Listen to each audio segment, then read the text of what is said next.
So with that, we're just about ready for Jon Green to ask me, Joe Bianca, about Belmont at Saratoga. It was a very unique experience. I got a lot to say, good, bad, in between, mostly good. But John, take it away. What do you want to know?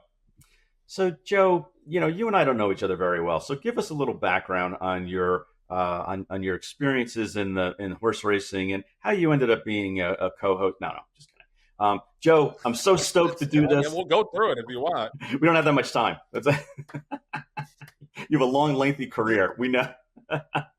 Give the people what they want. More Joe. Exactly. More Joe by the Bianca. barrel full. More Bianca. Exactly. More cowbell and more Bianca in that order, maybe. So they said it was 50,000 people there. It looked like it was probably like 1.5 times that. What was it like, feeling that kind of energy and that many people at an event that was unique this year? Yeah, I mean, we'll start a little bit negative. It was too crowded on Saturday. Like it just was. Like Saratoga is not a big enough place. This was more people than they've ever had for the Travers, and the Travers gets uncomfortably crowded. It just you can say like you're capping it at 50,000. First of all, I find it hard to believe that there were only 50,000 people there. But even if you do cap it at 50,000, to me that's like the equivalent of capping the Belmont at like 150,000, right? Because of how big Belmont Park is, or Belmont Park was, relative to Saratoga, and it just was uncomfortably crowded. The bathroom lines were too long. The bar was just uncomfortably packed. It was like a nightclub where there's just too many people, and that to me is the only one of the only negatives from the week. It just go down to 45,000, please. Like it was awesome, an awesome week, and the buzz was incredible, but it just got too uncomfortable on Saturday, and it was a little bit of a mess. But overall for the week, it was phenomenal. Like we had 22,000 on Thursday, 27,000 on Friday, way more people than we would have gotten if the races were held at Belmont. And it was just, the vibe was so great. I think in part because no one really expected to be there. This was such a novelty, and everyone was so stoked, and we're like, I can't believe we're at Saratoga in early June. So it was like the mood of the crowd was undeniably positive. It helped that we had a ton of great racing and a bunch of safe racing. Yeah. And the weather, for the most part, stayed away. There were a couple smaller storms, but it was supposed to be a washout for 4 days, and it wasn't. For the most part, we had beautiful weather in the 70s, which is great because I'm a sweater, and if it was 90 degrees, I would have been in big trouble. But yeah, that's my main takeaway about the attendance. It was great Thursday and Friday, and it was too much on Saturday. Right.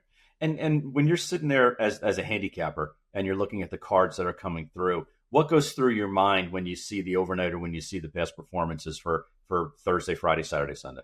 It's honestly, it was a little overwhelming. Like I try not to go crazy with these bigger cards because I'm a multi-race player, and there's just so many horses that can win so many of these races that I try to back off a little bit and just play maybe doubles or pick threes. But yeah, it's obviously exciting if you can find horses to really key on. But it's just one of those, it's a gift and a curse, right? Because there's a lot of opportunity, but then there's also so much opportunity for over analysis where you just go through this race and you can find a different horse that you like every single time. That was kind of what happened to me this weekend. I had some good success early, not so much over the weekend, just because like I look at these races and I'm like, oh, I kind of like that. Oh, I kind of like that. That could be interesting. And that's typically my approach during these weekends, is to kind of scale back a little bit and not go the pick five route. But at heart, I'm a degenerate. I'm a gambler, and I want the big score. And especially when you got your buddies there, like shout out to Tom Bellhouse and Lamar Sephora and all the guys from West Point who were there, who went in with like on pick fives and pick fours with me. It was like, that makes it a little bit easier, but it really is overwhelming as a handicapper. There's just so many directions you can go, but that's what keeps people coming back and what makes the attraction. And the handle, as you saw, record-breaking handle for a non-Triple Crown year. That was, considering how many people I saw on the track, I was not surprised, but it was still great to see, and I think it bodes well for next year as well. Yeah, and for those of you who are listening, you can't see the video. This is Jonathan Green from DJ Stable, and I'm here with my co-host, interviewing my co-host, Joe Bianca, with regard to his feelings and reflections about the Belmont at Saratoga for the first time. Joe, let's give the audience a little bit of an opportunity to kind of walk in your shoes. You're up there at Saratoga. You wake up in the morning. Give us what the typical day was for Joe Bianca during the course of the 12, 14 hours that you were conscious? Well, I'm extremely hungover. First of all, you mentioned it. That's the first thing. Got to shake the cobwebs out. But yeah, so we went out for morning training on Thursday, which was really nice. Had a bunch of West Point partners there. Watched the horses train. Had some breakfast. So that was fun. Then we went over to the races. We went back, got some lunch. Went over to the races, and obviously posted up at the paddock bar. That's the place to be. I kind of want to gatekeep it a little bit because it's not as crowded as the Jim Dandy bar, but the paddock bar to me is the best place to hang out at Saratoga. It's covered. There's fans. If it gets too hot, it's like a 360-degree bar, so you can stand on any side of it. It's got you can like walk 20 feet to your left and watch the horses go out to the track, so you can hang out right by the horse path as they go out to the track, so you can get a real up close look at the horses and the horse flesh, if that's part of your handicapping. See who looks good, see who's on their toes, see who might be a little bit keyed up. They're right there, right in front of you. That's one thing about Saratoga that I try to impart to people who have never been there, how close you can get to the horses. Yep. Because, a lot of tracks, like the paddock is pretty far removed, the horse path is pretty far removed, but at Saratoga, from the horse path, from the barns to the paddock, and now the horse path out to the track, they're right there. Like they're like 3 feet in front of you. So it really is a breathtaking thing to see the horses that close. So yeah, we usually hang out at the paddock bar most of the day, have a few drinks, tell a few stories, and maybe put a pick 5 ticket or two together. And then, once the card wraps up, we'll probably head over to Ciro's. Ciro's was bumping on Friday night. They had a great cover band, which was really fun. It was a great crowd, but not too crowded. And then there's so many places, so many great places you can go to get dinner. Hamlet and Ghost is terrific. We went to Pinnell's. We went to Panza's. There's 15 Church. That's one thing about Saratoga, and that I'll also mention, is that I'm naturally a snob when it comes to food, being a born and bred New York City guy my whole life, because we have the best food in the world as far as I'm concerned. So anytime I go out of town, I'm like, yeah, this is good, but it's not New York City good. Saratoga is one of those places that has a lot of joints that are New York City good. And John, you can attest to that too. So yeah, you can't really go wrong with the restaurants. Oh, and the other thing I want to mention is Wednesday night, they closed off Broadway and they had a Blues Traveler concert. And that was awesome. Like that was a unique experience as well. And that's one of the things that came out of COVID here in the city is we have a lot of open streets now where they'll block off the street for traffic for the weekend, and they'll have concerts or they'll have events. And so Saratoga had a little taste of that on Wednesday night. And I hope that's something they do at least a couple times during the summer meet. So you're there on Saturday and you've watched 10 races run so far before you start to make your way to the paddock for the Manhattan. Granted, you're 15-1 in the morning line odds, but you have a puncher's chance in that race. Are you nervous? What are the feelings that are going through your mind and your stomach as you're walking into the paddock to watch Ohana Honor be saddled and ultimately launched onto the racetrack? Yeah, I mean, this is, and I'm sure you can relate to this, John. It's definitely not as much pressure when you're 15-1. Right. Like if you had a horse that's 4-5 or 6-5, it's like, oh God, how is this going to go wrong? It's just that's our natural inclination when there's a lot of expectations. But with Ohana, I felt good with Ohana just because he's such a hard trier, like I mentioned, and he is an overachiever and he is a developing horse. And we had Signator earlier in the card running the Suburban, and he's okay, but he doesn't try as hard as Ohana Honor does.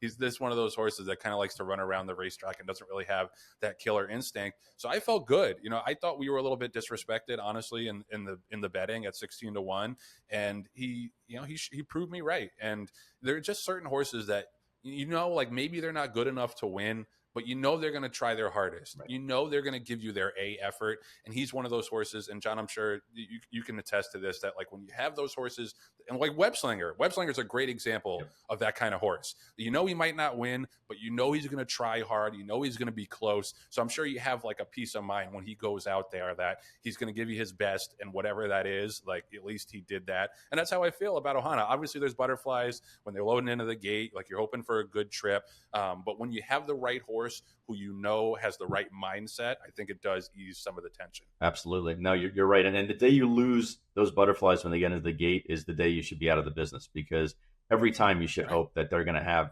there's going to be excitement of the possibility of what could happen. When you were there in the mornings, to me, that's always my favorite part of the day up at Saratoga is the mornings, watching horses train, kind of, chewing the fat with other people and talking about the next couple of days events.